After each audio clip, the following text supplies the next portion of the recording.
morning. Thank you for joining us today for our Spring American Studies Lecture Series event. We're very excited to host author and women's rights history activist Ann Gass for her presentation on the 1915 suffrage road trip. Ms. Gass speaks often on women's rights history and is the author of Voting Down the Rose, Florence Brooks' White House and Maine's Fight for Women's Suffrage, based on her great-grandmother's role in bringing about women's right to vote in Maine. She's also published an article regarding her impressive great-grandmother, which appeared in the Maine History Journal. Along with other volunteers, she is helping the Maine State Museum to develop an exhibit in honor of the 100-year anniversary of Maine's ratification of the 19th Amendment. She is also the Maine coordinator for the National Votes for Women Trail, a project of the National Collaborative for Women's History Sites, which will look to add 5 historic plaques to the state of Maine regarding women. Ms. Gass also has brought copies of her book with her for sale and signing in the lobby after the presentation.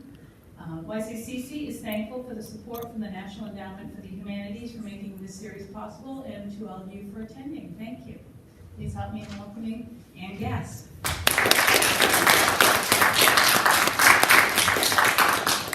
Thank you very much. Thank you, Maureen. That's lovely. Thanks for that introduction, and thank you all for coming. Can you hear me all right? Yes. Okay. So we're here this morning to talk about the first ever cross-country road trip for a cause. It wasn't the first ever cross-country road trip, nor was it the first ever cross-country road trip undertaken by a woman, but it was, as far as I know, the first one undertaken for a cause. And that cause was, of course, women's suffrage, or women's voting rights. And the year was 1915. So let's take a look at some of these slides here. So these are the 3 women who made the trip. And on your left is Sarah Bard Field. In the middle is Maria Ingberg. And on the right is Ingeborg Ginstedt, and pardon me if I'm butchering the Swedish, but that's an approximation of how you pronounce that, I think. And they were demanding an amendment to the Constitution, the U.S. Constitution, giving women the vote, because 100 years ago, women couldn't vote. I mean, just let's ponder that for a moment. That's 100 years ago. Now that I'm getting older, it just doesn't seem that long ago. And there were a lot of things, other things that went along with that women couldn't do. But and so they've been working for decades to try to win the vote. They had mostly been trying it state by state up until the 1912, 1913. Between 1848, which was Elizabeth Cady Stanton and the Seneca Falls Convention, until 1912, 1913, they've been going at it state by state almost exclusively. So here's a graphic from that time. And you can see that the white states on the left and the west are the ones where they had been successful over the years. But it was an incredibly laborious process. And because after 67 years and there were 500 state campaigns, only 11 states had given women full voting rights. And so there's Susan B. Anthony and Elizabeth Cady Stanton, who of course were the kind of mothers of the suffrage movement in some ways. And think about 500 campaigns. I mean, those are campaigns. There's no internet, there's no fax, there's no telephone really. They have to do this all person to person, by letter, and travel is hard, right? I mean, there were times when Elizabeth Cady Stanton was driving around in a sleigh in the wintertime, trying to get from town to town to do these lectures. I mean, it was just grueling. Alice Paul, famously, she and her associate Lucy Burns formed the Congressional Union for Women's Suffrage, and their whole thing was, they borrowed it from the suffragettes in England. They're going to hold the political party in power responsible for failing to move that federal amendment through the Congress. They're finally just going to go after, and they're going to have an exclusive focus on winning the fight to vote through amending the Constitution. So in 1915, it was the Democrats who were in charge. They were going to use the threat of the votes of the 4 million women voters whose states had enfranchised them to go after the Democrats. And here again are a couple of different graphics. This thing on the left is actually a stamp that they would put on an envelope. And on the right, that's a poster that they put together. So again, you can sort of see this. The yellow states are the ones that have given women the vote. Illinois actually gave them just the presidential vote, the right to vote in a presidential election. They couldn't vote in municipal and state election, which makes perfect sense. And so I don't know if you can read the sign on the donkey, but it says it means freedom for women to vote against the party this donkey represents. So here's, for the first time ever, there's 4 million women who can vote in the West, and they look at the numbers from the previous election and they say, if we can get all of these women and maybe some men to vote against the Democrats, we can decide the outcome of the presidential election. We can tip the election to the Republicans. That should scare the Democrats. And in addition to going after President Wilson, Woodrow Wilson was president then, we'll go after the Democrats in the state elections as well, the House and Senate, U.S. House and Senate candidates. So that's what they're up to. Here's another, this is a billboard actually, you can see from that time. Women of Colorado have the right to vote.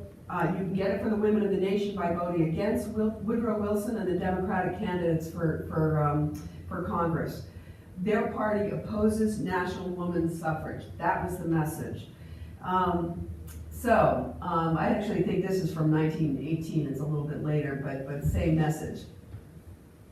So how are they going to do this? Well, in 1915, San Francisco hosted the Panama Pacific International Exposition, and it's a World's Fair. You know, and World's Fair in those days, we don't have them so much anymore, but that's where all of the new science and technology were showcased, and there were these kind of models, these cities that kind of sprang up just for the fair, and brought in people from all over the world. And something like 19 million people came to the exposition. So if it's laborious to go out and campaign town by town, the next best thing is to go where the people are going to be.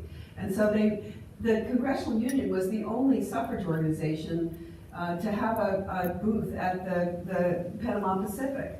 And they, by their presence there, signaled that they were in the forefront of the new thinking, the new modern thinking about how the world should be. They kind of allied themselves with all these progressive movements. And they were going to have this is their booth, photo actually their booth, and I don't know if you can see, but in the back there is the banner that they started using. We demand an amendment to the United States Constitution enfranchising women, and it would have been put in the colors of the Congressional Union, which were purple, white, and gold. And there were, purple, white, and gold banners draped all around the doorway.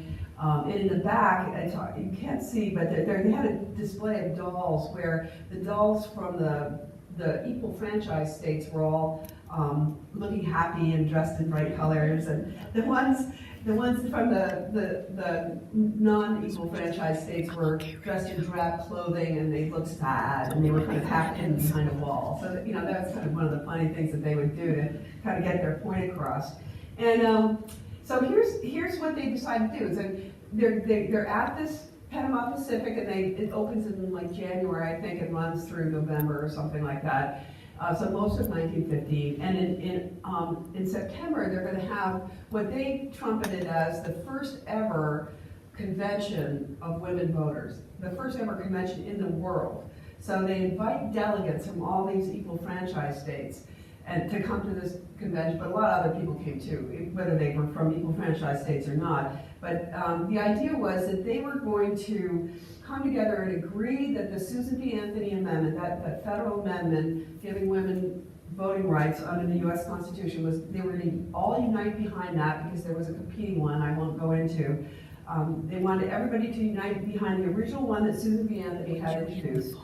And they were going to elect some envoys to take this message to Congress, from the women voters of the West to Congress, saying, we demand an amendment to the Constitution enfranchising women. So they had they had this in the court of abundance. There were all these courts. And so here's kind of what it looked like. There's this sort of sunken garden with fountains, and at night they had these steam vents, so the air would be sort of wreathed with steam, and it was very mysterious and kind of magical and primeval. And they packed this court with kids from all kinds of countries, and with women's choruses, and they had speeches. So this happened at the last night of the 3-day Women Voters Convention, and they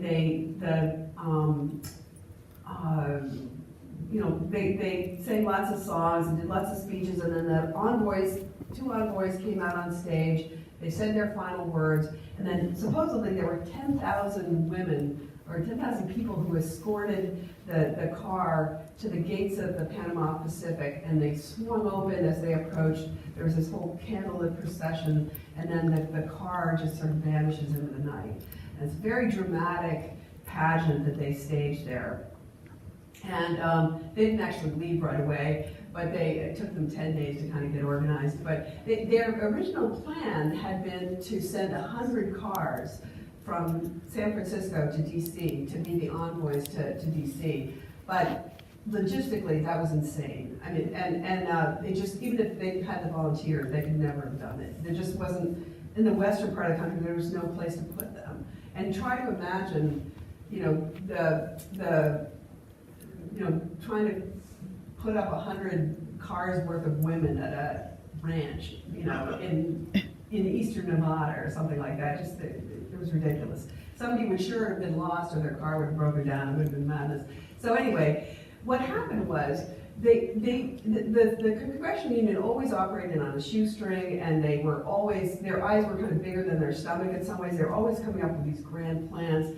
And so they kept trying to revise them backward to something that was doable. But 3 weeks before this convention was supposed to happen, they still didn't know who was going to go, and they didn't have a car, and they didn't have much money either. So they were kind of, scratching their heads about that. But Alice Paul shows up in San Francisco, and then these two middle-aged women, not unlike my age, show up in the Congressional Union booth, and they say, "Oh, well."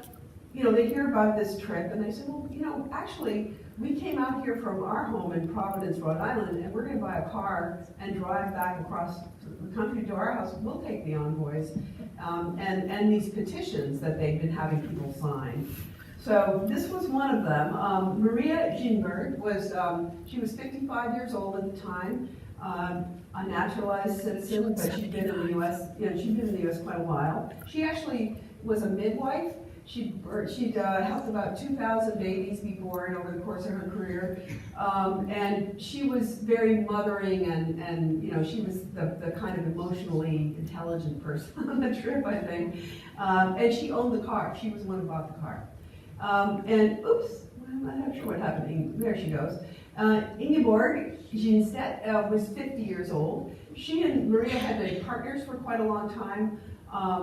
Partners connotes something else in our parlance, but as far as anybody knows, they were really just that kind of business partners. They never married or had any kids, and they just kind of lived together, and it was kind of and they worked together on some things. Ingeborg was, she was an organizer. She actually owned her own detective agency where she did background checks on Swedish immigrants who came to work in the U.S. and would be able to recommend them to employers. And she was an organizer both on the suffrage front and in labor. She was a member of the Industrial Workers of the World, the IWW, which was kind of a radical anarchist organization, labor organization. She was famously irascible, and we'll talk a little bit more about that. And Sarah Bardfield, what ended up being the envoy, she was a poet. She was 35 years old. I should say that Ingeborg was they called her the mechanician, which she was a mechanic. She was the one who kept the car running across the country. Yeah, and so Sarah, she's 35, she's a poet. She doesn't drive or fix cars, but she's a veteran of other suffrage campaigns, and she knows how to speak on stage, and so that's why she's there. She famously had a lover who was 30 years her senior. She divorced her husband and had that she had two children with, and she had a lover, Charles Erskine Scott Wood, who lived up in Oregon. She was living in California at this time. But a lot of what we know about this trip is from the letters, these massive, 8, 10, 14-page letters that she'd scribbled to him along the trip. Mabel Vernon, I can't ignore her. She was the advance agent for the whole trip. So the idea was that they would drive from town to town, and in the larger cities, they'd have these big events. They'd stage these big events, and it was Mabel who traveled ahead of them and set those up. And she was from Delaware. She was a Swarthmore grad. That's where she met Alice Paul, who also went to Swarthmore. She was a year or two ahead of Alice, I think, at Swarthmore. But and she was just amazing, just tireless, and did amazing work for them. So.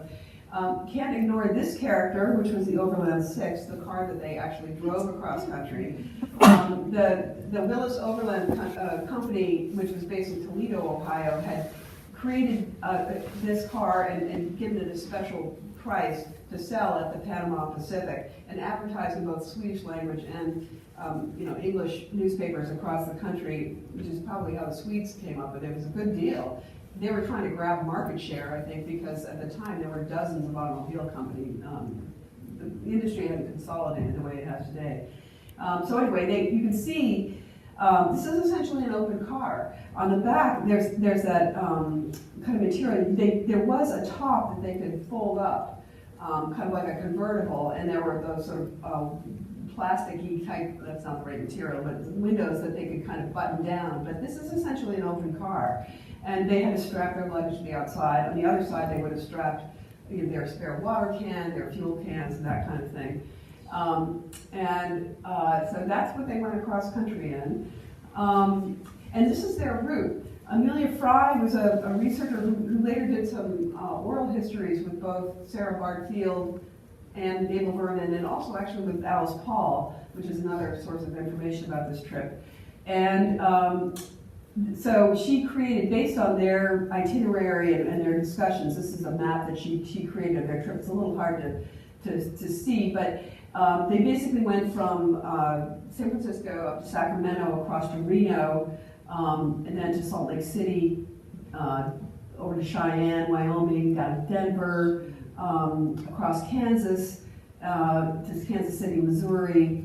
From there, they go up and through Nebraska, and into Iowa, down and over to Chicago, down to Indianapolis, and then up to Detroit, back down to Cleveland, and then up to Western New York, and across New York, back down the East Coast to DC.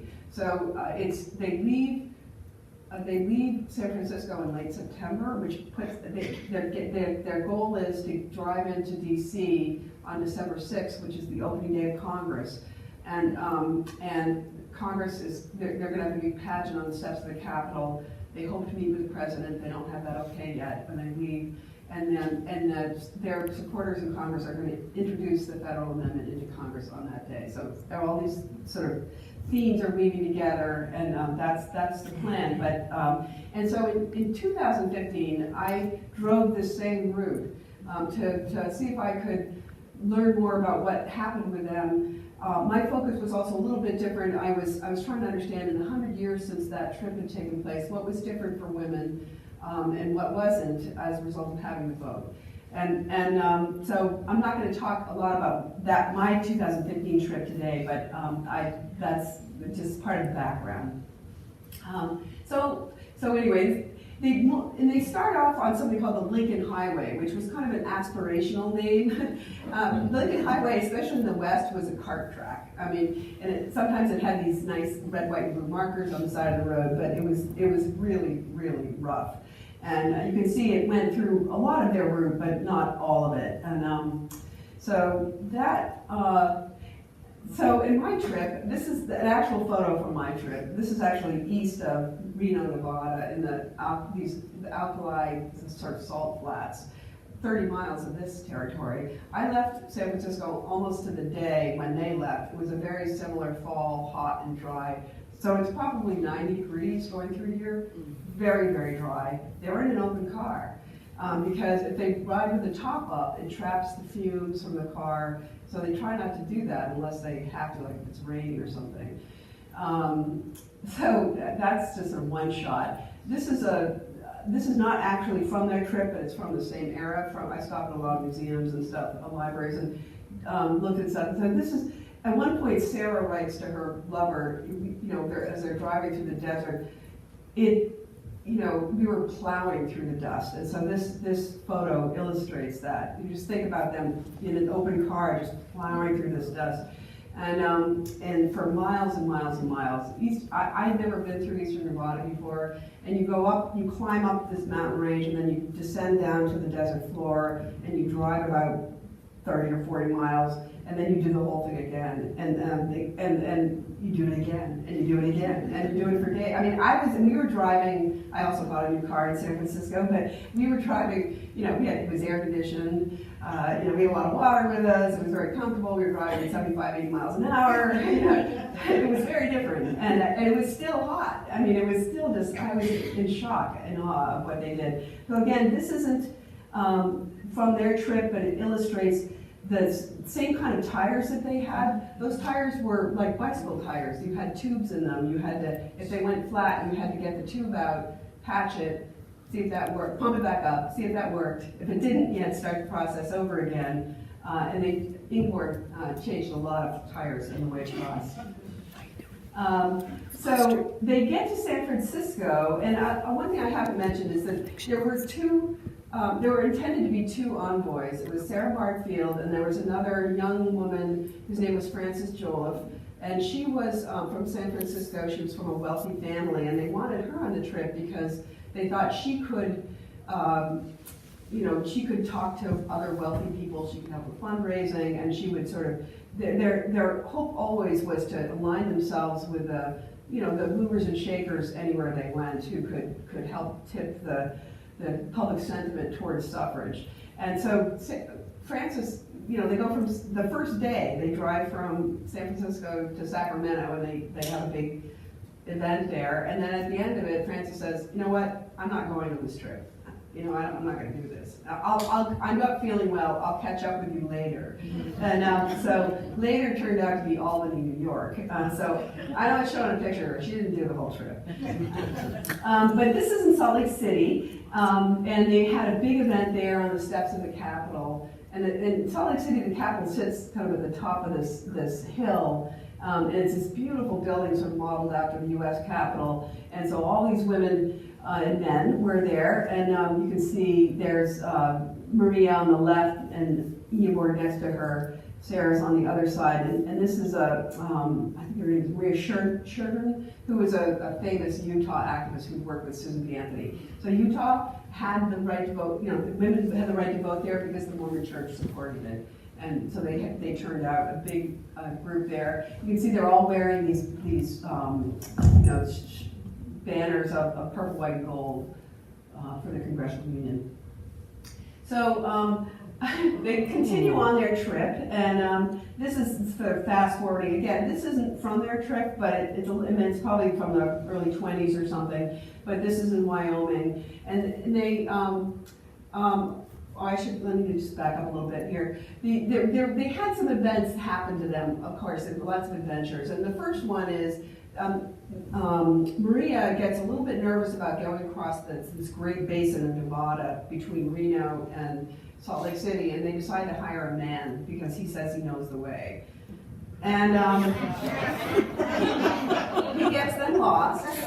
And people always say to me, oh, well, he was a man, he just didn't want to ask directions. Well, there was nobody to ask directions from. He's off the hook on that one. There was nobody out there. It's empty. And they were trying to get to this one ranch called the Ibapa Ranch where they could hole up for the night. And they were due there around 10 o'clock in the evening. And at midnight, Sarah wakes up and says, where are we? We should have been there 2 hours ago. And he's like, oh, we got off the Lincoln Highway. I think we're on this road. and it'll take us a while, but we'll get there. And she's like, no, we can't be driving around. I mean, they're going to run out of fuel. And it's a little bit like Amelia Earhart trying to find that island in the Pacific. You know, they're trying to find this one ranch in the middle of this vast territory. So they finally come to this crossroads, and they wake up these two cowboys they find who are rolled up in their blankets. And they're like, where's the Ibapaw Ranch? And they kind of get them back on the road. And and they eventually get to the ranch at about 5 o'clock in the morning. But they still are a long way from Salt Lake City, and they need to get there because there's this big event planned. And so and they're frozen. You know, in the desert at night, and this is late September, I mean, it's cold at night, and they're up at altitude, 7,000 or 8,000 feet. So they're cold, and there's no warmth or heater in the car. So they thaw out at the ranch and get some coffee and breakfast, and then they take off again, and they leave at about 8 o'clock in the morning. They get to Salt Lake City at about 1 o'clock the next morning, and they get rid of the guy, and they just say never again. So that was their first adventure. This was their next adventure. Was they got to Laramie, Wyoming, and then they got an event in Cheyenne the next day. So the governor's going to be there. It's a big deal. And they always try to have congressmen and governors and mayors and things like that at these big events. And they wake up in the morning, well, it's snowing. And then everybody says to them, don't go, it's too dangerous. You've got to go over a mountain pass. And they're like, no, we have a thing, we have a schedule, we got to get going. So they take off, and as they're heading to the road, along the road that goes up over the pass, they meet several cars of men coming back the other way, saying, turn back, it's way too dangerous. Well, they do make it over the pass. They're the only vehicle that does that day, but that was a scary event. So here they are. They do make it to Denver, and they had another big shindig. And you can see, I don't know, it's partly the quality of the photo, but you can see how weathered they are. I mean, they're sunburned, they're chapped, and they've lost weight. You know, it's been a really rugged trip. Things get a little bit better as they head east. You know, the roads get better. There's more frequent towns. Food and lodgings get better, but it's still been a very tough trip. And one of the things that was really frustrating for the Swedes, is that they weren't allowed to speak publicly. Sarah was she was the envoy, in part because she was the one who lived in an equal suffrage state. They lived in Rhode Island where they couldn't vote, and the idea was to send envoys from the women voters of the West to DC. So on that, you know, that kind of makes sense, except that these were two women who were immigrants to the country. They had their own business, they were successful, they bought the car, and they serviced it. You know, that should have been a story in and of itself. But because they spoke with an accent, and were from sort of a lower class, and, you know, sort of, Maria especially, I think, was kind of she'd been a maid in Sweden before immigrating to the U.S. And so they dressed kind of funny, you know. So they weren't allowed to speak. And what's even sort of rubbing salt in that wound, Frances Joliffe, who of course hasn't been with the trip since Sacramento, is still advertised as though she's on the trip. And whenever somebody questions them about it, they say, oh, well, she had to take off to take care of a family member, but she's going to be right back. And they, in fact, in Salt Lake City, she was advertised as she was going to deliver an address at the fairgrounds. Well, she wasn't there. And sometimes she's mentioned as being on the trip, and the Swedes' names aren't there. And that's included at the time and in later accounts of this trip. So whenever I talk about this trip, I try to make sure I value their contributions, because I don't think this trip would have happened without them, or it would have been a very different trip.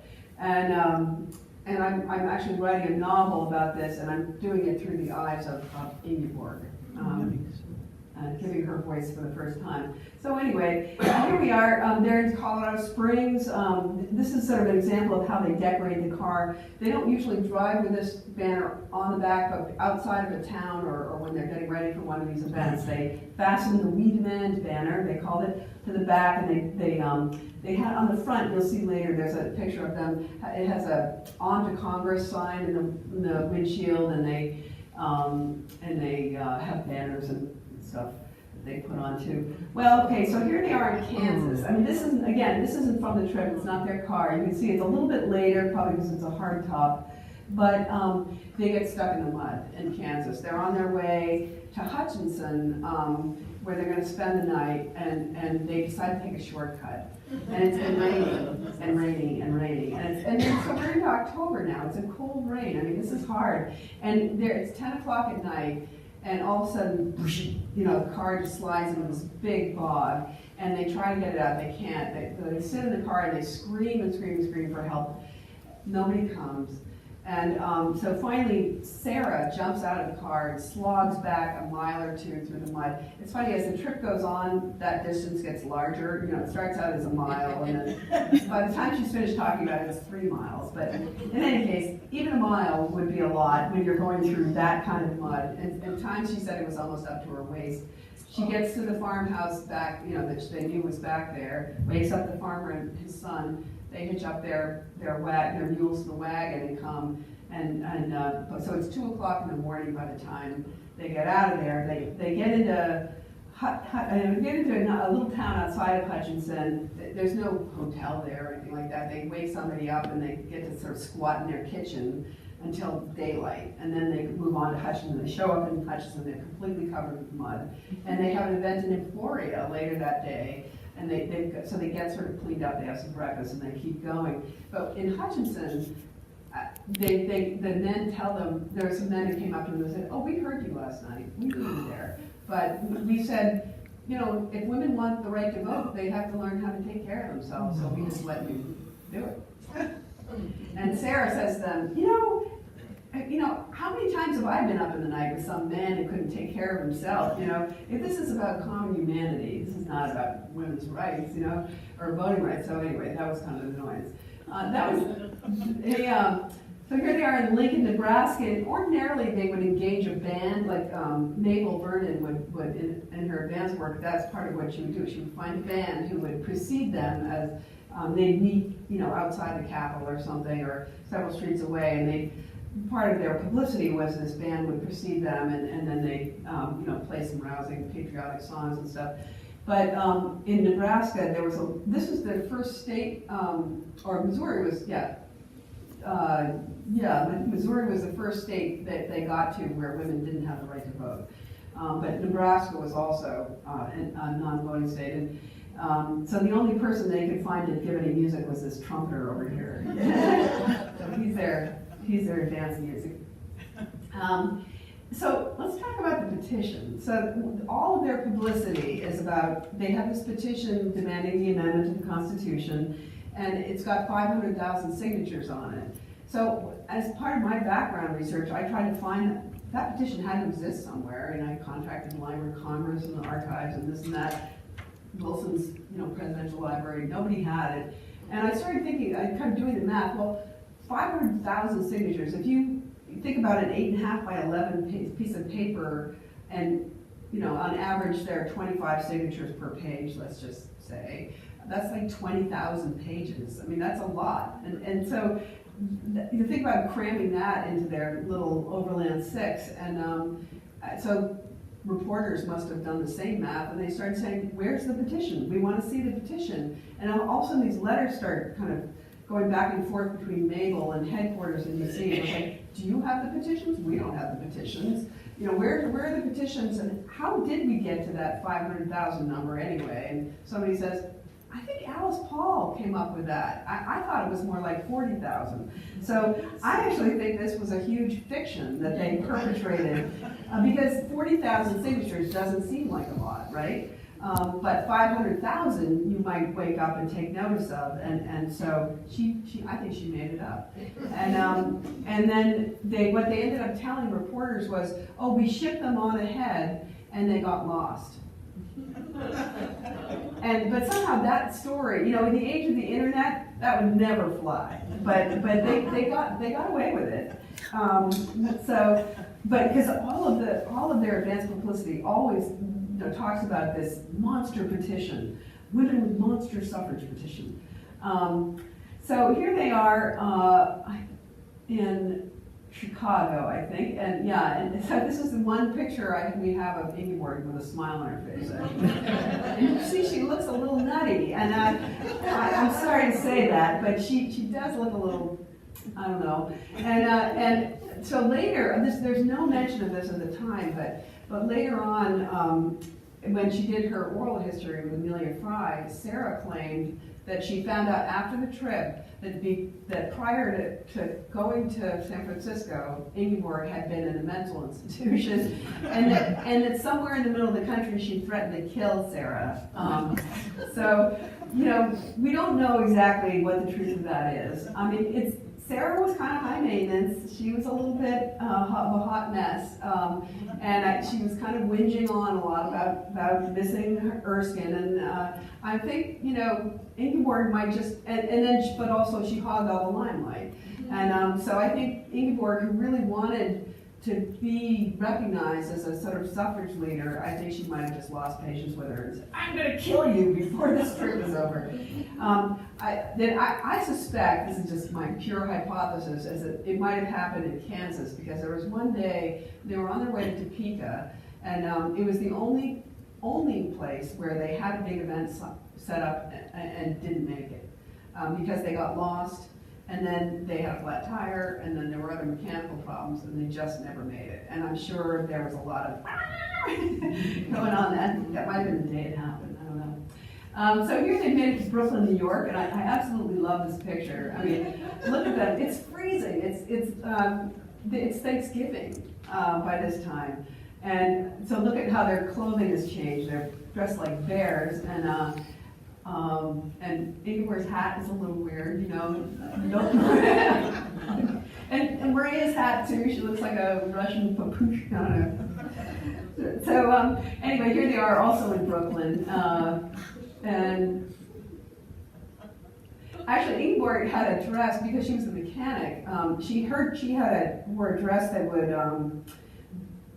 button down the front and the rear, and so she could unbutton them and then refasten the buttons to make sort of loose sort of gaucho pants, so that she could get under the car and preserve her modesty. So here they make it to DC, and there's this big, you know, banners and signs welcoming them, and they're going to have a big event at the Belasco Theater later on. So they can see envoys arrive Washington Monday, December 6th, and they had this big event. So here they are. So they're coming down. I'm not sure what route this is. Maybe it's Pennsylvania Avenue.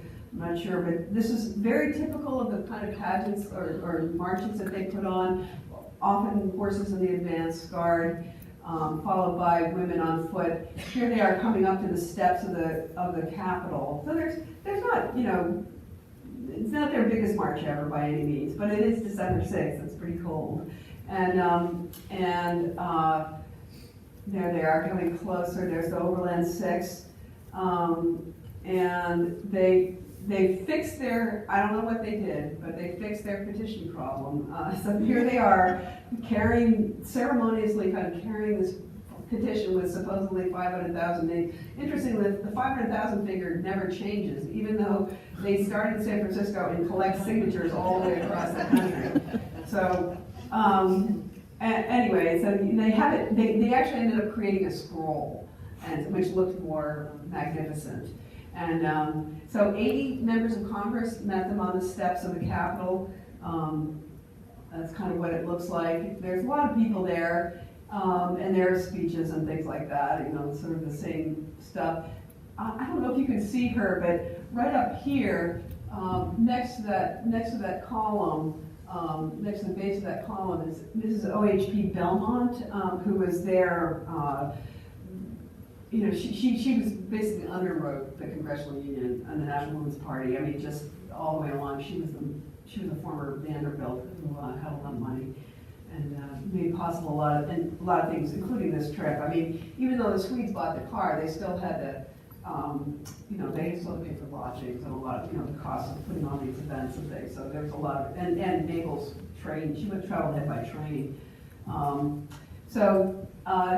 Here they are, just sort of all on the steps of the Capitol. You can see it's quite a lot of people there. The Bristow-Mondale Amendment is what they ended up calling what was originally the Susan B. Anthony Amendment, the 19th Amendment that they were introducing that day. That's actually Alice Paul in the foreground, I think.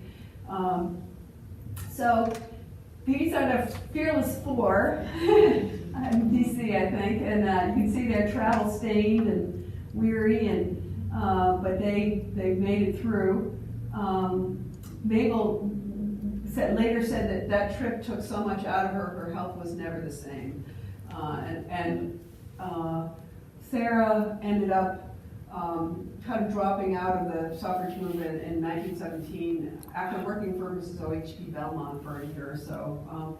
But she didn't like living in the East. She was missing Erskine and her kids, and so she went back west. But then she was driving a car. She didn't end up buying a car and learning to drive, but she was a nervous new driver, and she ended up killing her teenage son in a car accident, which was very sad and almost killed her. I mean, it's just the grief almost killed her. And then Maria on the left here, she ended up dying in America, but Ingeborg much later returned to Sweden and retired back there. So those are the four, and this was a brilliant political stunt. The Congressional Union had formed at the end of 1913 or 1912. Into 1913, 1914, it was still a very small organization. So to be at the World's Fair where everybody came to them was huge, and then it raised a lot of awareness about the federal amendment. They were in serious danger of having a competing federal amendment derail, which would have been a terrible idea. It was a terrible idea that the other rival suffrage association put together. It just changed the paradigm, because instead of asking for the right to vote or begging or pleading, they demanded. And it just completely helped change that paradigm and made uppity women more acceptable. And I love this quote from Alice Paul. I never doubted that equal rights was the right direction. Most reforms, most problems are complicated, but to me there's nothing complicated about ordinary equality. And of course I think she's probably speaking more about the Equal Rights Amendment, which she later authored and had introduced in Congress in 1923, but it still holds true for the 19th Amendment. This is the wording of the 19th Amendment, if you're not aware of it. The right of the citizens of the United States to vote should not be denied or abridged by the United States or by any states on account of sex. And Congress has the power to enforce the article by appropriate legislation. Now, the Equal Rights Amendment has very similar language. Well,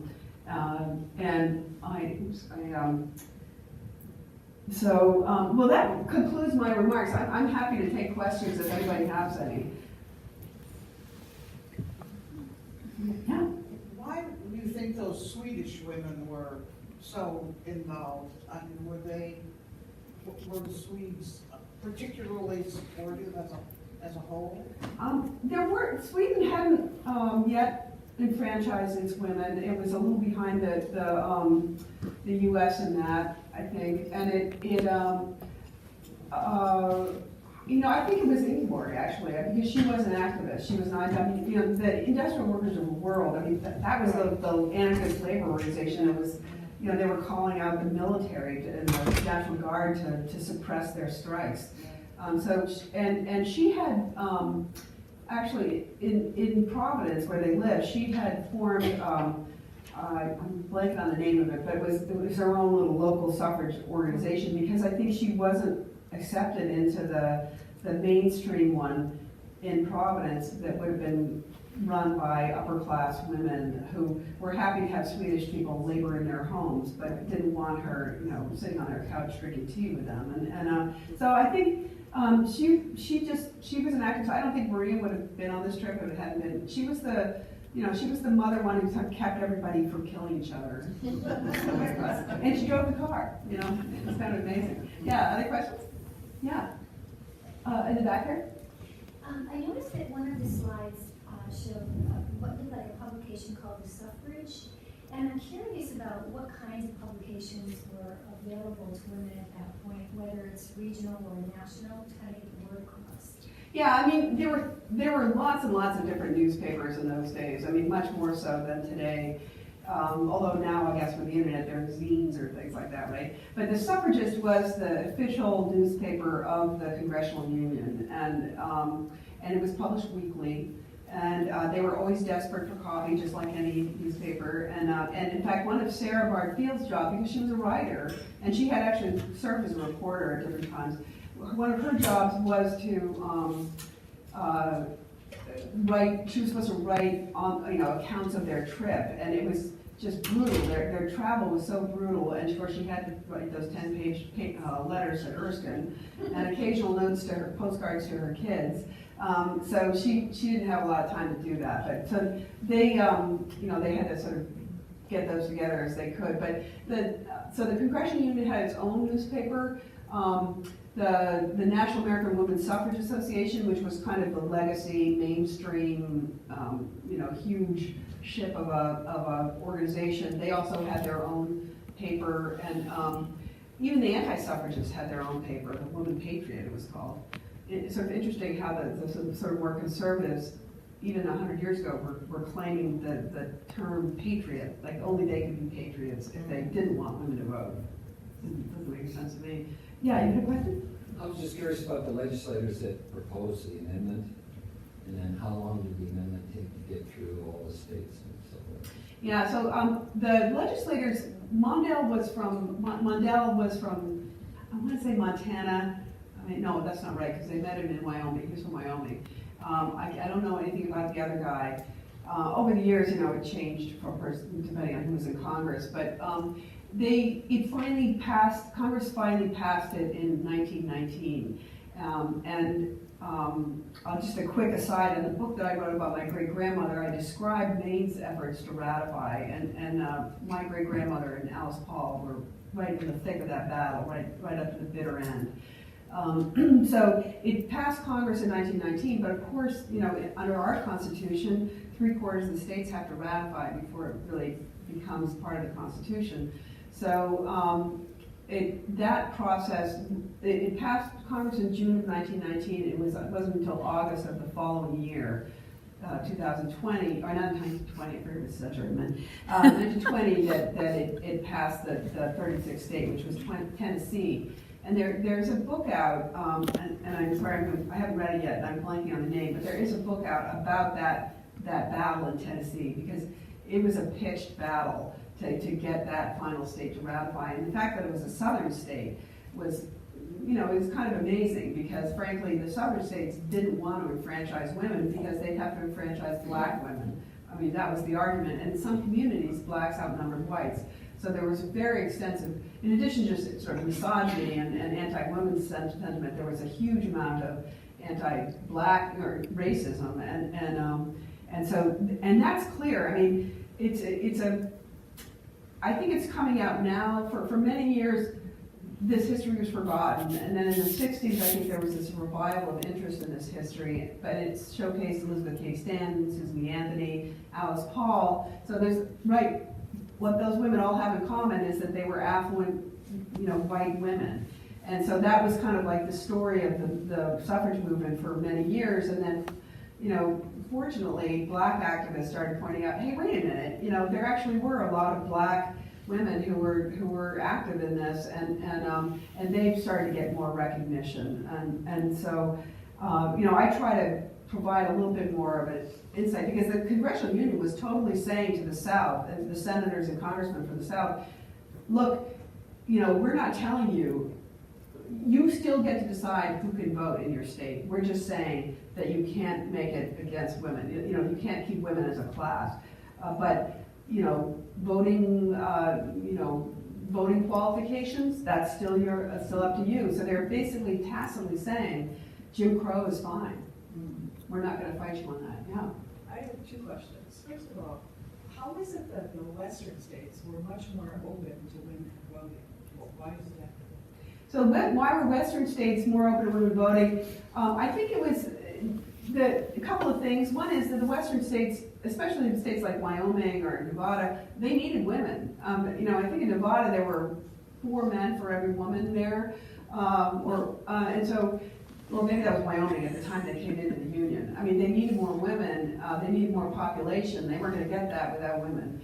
So I think it was seen in some states as sort of a way to attract women to come out to what was a very difficult place to live. No servants in the West.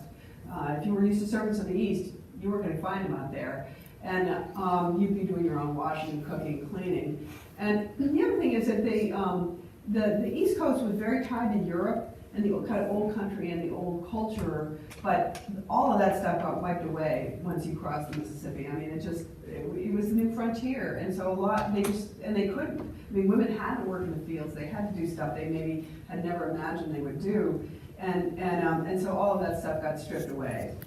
Then my other question is, well, in 1915, I don't think there were many cars that went cross country anyhow, and how far could they drive in a day? How fast did the cars go? Where would they get gas? I mean, Very interesting questions, yeah. Be careful. Yeah, right. I know, it's true. Well, it's interesting because there's an automobile museum in Cleveland, Ohio, and they came through Cleveland. So I have a sister and brother-in-law who live in Cleveland. They set up a meeting for me with the guy who runs that automobile museum, and he gave us a tour. So I got to ask all those questions. And so the answer is, it could go, on a good road, 40 to 50 miles per hour. But they weren't making that in the West. I mean, they were probably 10 to 15, sometimes at snail's pace. Cars in those days could run on a variety of fuels. I don't know cars. I'm like Sarah, I don't do cars. But it apparently could run on kerosene as well as sort of gasoline or various types of fuel. So, I think they were pretty efficient. The engines weren't that big and powerful, so they could go pretty far. They would, and they had cans strapped to the sides of their car, and they would try to fuel up as much as they could. But there was starting to be a rudimentary infrastructure for cross-country travel, in part because Europe was at war. And so all these people who might have been going to Europe are thinking, do I want to get blown up by a German submarine, or do I want to, go and see Wyoming, so there was starting to be more people coming, even if they didn't do the whole coast-to-coast trip. They were doing more sections of it. And the Panama Pacific was a great draw. So the way that the Swedes got to San Francisco was by ship, and they went down and down on the bottom of Florida and across and through the brand new Panama Canal. But there was a lot of advertising that said, hey, enjoy this cross-country trip and end up in San Francisco, and at the Panama Pacific. So there was more stuff. So there was beginning to be, service stations where you could get your car fixed, or places where you can get fuel. Any other questions? I'll just take the opportunity to point out that a couple things. One is that the Equal Rights Amendment was never ratified, so that's not really part of this trip. It came later. As I said, Alice Paul had it introduced in Congress in 1923. It didn't pass. Some of you I'm sure personally know this history. Until the early 70s, the women were given 7 years to get it ratified. They didn't get it done. They were given an extension of 3 years. They also didn't get it done. They were 3 states short. At this point, Reagan is president. The country is becoming more conservative. Everybody just kind of gives up. And then in the 1990s, this amendment to the Constitution that would originally have been the 11th Amendment to the Constitution had been ratified back in the day, after the first 10 amendments. It had to do with congressional pay. It finally gets ratified by the last state needed to pass it. And Congress is like, great, it has to do with congressional pay, works for us, it's part of the Constitution now. And then we're like, are you kidding me? You gave us 7 years, and then maybe a few more, but so now there's a lot more focus on getting those last 3, well, it was 3 states, but then a year ago in March, Nevada passed it. They ratified it. And so now it's a two-state race. Watch for Illinois. It was recently defeated, I think, in West Virginia, or Virginia, I think, Virginia. So no one knows what will happen if we get 2 more states, because of course Trump's our president and Congress is conservative. But 2018 elections are coming, and who knows? Maybe something will be different in 2019. So I mean, just be aware of that. That history is not dead. We still need an equal rights amendment for women, because former Justice, or now late Justice Antonin Scalia, famously said something to the effect of, the question is not whether the Congress requires discrimination against women. The question is, does it prohibit it? And it does not. I mean, it's clear there are cases that have been in the Supreme Court where women have been, told, no, your rights are not protected. The only constitutionally protected right that women have is the right to vote, and everything else we want is through statute and other legislation that can be quickly undone. And so when we think about a world 100 years ago where it was illegal for birth control to be spoken about in public, or information about it to be sent through the mails, and where women, it was legal to abuse women on the workplace or deny them equal access to jobs or to credit or to all kinds of other things. That's scary, and we need to be protecting against that.